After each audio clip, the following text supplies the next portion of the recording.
Hi, this is Kathy Herrmann.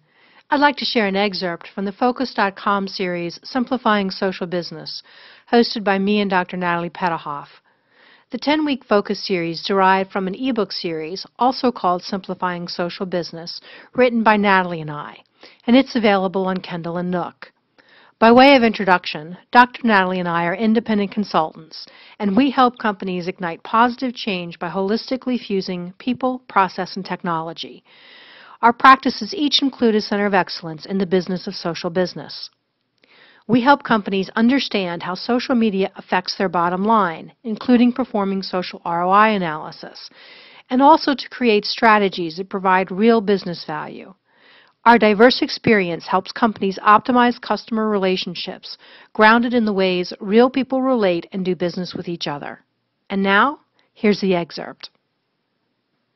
Well, we can actually address one of the first questions, which right now is the highest rated in terms of defining a social business model.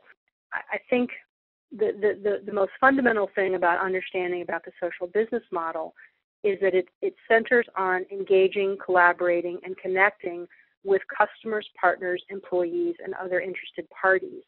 And typically, people, when they talk about social, focus in on customers, and we think that that's important. We believe customer centricity is an important aspect of a business model, but we like to see social business in broader terms, in terms of partners and employees and other interested parties, and those interested parties could be people like analysts or shareholders or other individuals who are all going to have an impact on the business success.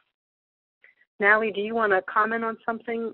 Yeah, I think if you've heard me speak before, I think you've heard me say that I think social business or social media is kind of what Deming was saying, 20, 30 years ago.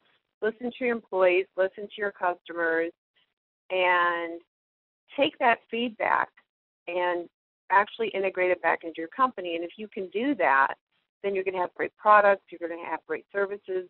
Tons of studies have been done that show that the happier the employees are, the happier the customers are. So, I really think that social business, in essence, is really waking businesses up. I'm speaking tomorrow at the social media breakfast. Social Media Week is in LA this week, and I'm speaking at the social media breakfast, and I'm doing a talk on the oops that happened to Netflix.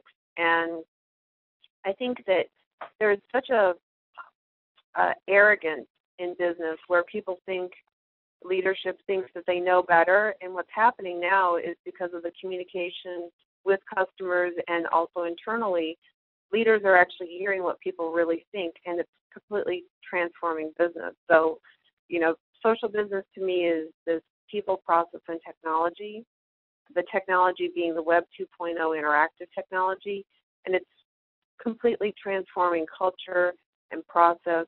And as a result, I think that we're going to have much more conscious businesses, and I really think that whole debacle with the insurance and banking and real estate, that would have never happened had social media been a little bit more prominent, because people would have been talking about, can you believe we gave these people loans?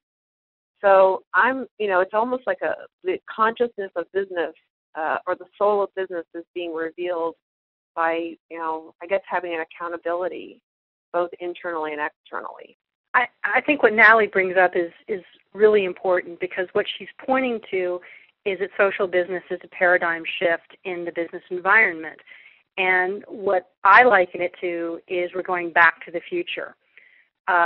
What social business really is a return to a village mentality that we didn't experience because it was well before our time, but the village mentality is what occurred in days of yore, where people worked within the same community in which they lived.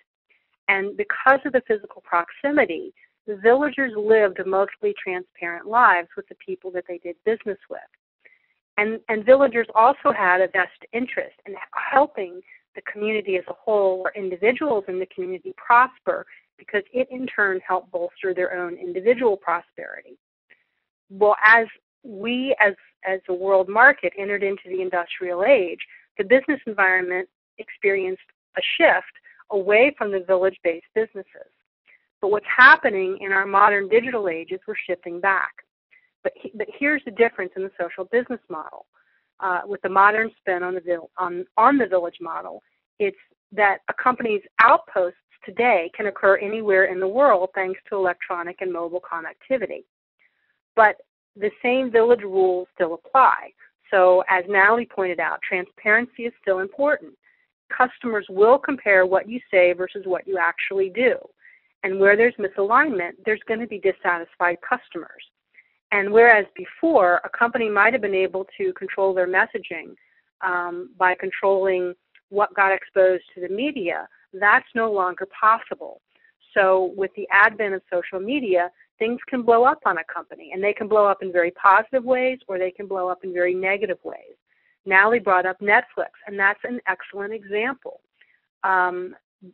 We can argue about whether or not Netflix should have increased their pricing. We can argue about whether or not Netflix should be creating a separate division for themselves.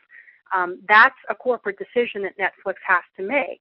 But what we can look at and see is that the way that they went about announcing their transition is something that was talked about in a variety of social media channels. And those channels became magnets for probably a greater proportion of dissatisfied customers than satisfied ones who were talking negatively about Netflix, were sharing ideas about alternative service providers that individuals could go to, were sharing what their own personal thoughts were in terms of whether they would continue to use Netflix or not. And because of that influx and because of an impact on sales, Netflix CEO came back and provided a letter to customers apologizing for the way that they went about making their business decisions. And then there's another way that social impacted Netflix, because they didn't do due diligence in terms of looking at the social media channels. And they chose the name for their new division, Quickster, which is a Twitter handle that's already being used by somebody who has a fondness for smoking marijuana. So they already have a potential, we shouldn't laugh about this, this is serious for Netflix, but the irony is they've chosen a name that already has a potential negative sentiment around their company because they didn't do due diligence. Yeah, and I think that's really well said, Kathy. I mean, one of the things, we're still trying to define social business in one paragraph, and I think it's really using technology to look at your business, the inside, the outside, and integrating that. Hi, this is Kathy again.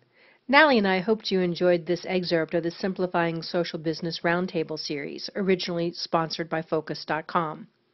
If you'd like to learn more, visit your Kindle or Nook store to purchase any of the ebooks in the Simplifying Social Business ebook series. You can also learn more from our websites. Both are chock full of free information. Thanks so much. Bye now.